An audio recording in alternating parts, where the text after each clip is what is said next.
జాతీయ రాజకీయాల్లో తెలుగువారి పాత్ర సన్నగిల్లిందని సీఎం రేవంత్ రెడ్డి అన్నారు. దేశంలో అత్యధికంగా మాట్లాడే రెండో భాష తెలుగు అని, మన సినీ పరిశ్రమ ఖ్యాతి అంతర్జాతీయ స్థాయికి చేరిందని చెప్పారు. ఇంత ప్రభావం ఉన్న మన దేశం రాజకీయాలను ఏలలేకపోతున్నామని వ్యాఖ్యానించారు. హైదరాబాద్లో తెలుగు సమాఖ్య మహాసభలో సీఎం రేవంత్ రెడ్డి మాట్లాడారు. నాలెడ్జ్ కోసం ఏ భాష నేర్చుకున్నా తెలుగును తక్కువ చేయవద్దని రేవంత్ సూచించారు.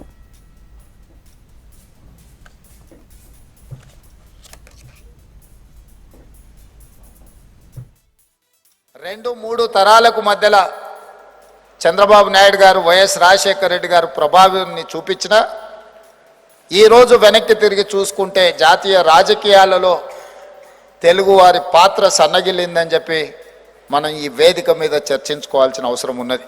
సుప్రీంకోర్టు చీఫ్ జస్టిస్గా ఎన్వి రమణ గారు, ఉపరాష్ట్రపతిగా వెంకయ్య నాయుడు గారు, ఉత్తమ పార్లమెంటేరియన్గా జైపాల్ రెడ్డి గారు రాణించిన సందర్భాల నుంచి చట్టసభలలో తెలుగు వాళ్ళు మాట్లాడతారా ఎవరైనా చూద్దాము అని ఎదురు చూసే పరిస్థితులు ఈరోజు మనకు దాపురించినాయి. ఈరోజు ఐటీ రంగంలో, ఫార్మా రంగంలో ప్రధానంగా మన కోవిడ్ వచ్చిన సందర్భంలో మన యొక్క ప్రాధాన్యత ప్రపంచానికి తెలిసింది.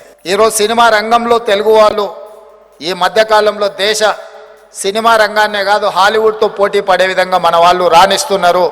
ఈ ఒక్క విషయంలో మనం మిగతా వాళ్ళకంటే ముందు భాగంలో ఉండి తెలుగు సినిమా రంగం ఈరోజు చాలామందికి దేశంలో ఆదర్శంగా నిలబడ్డది. ఏది ఏమైనా రాజకీయాలు, ఆర్థికపరమైన రంగము, సినీ పరిశ్రమ వీటన్నిట్లలో రాణించాలి అని అంటే మీరు నాలెడ్జ్ కోసం ఏ భాషనైనా నేర్చుకోండి.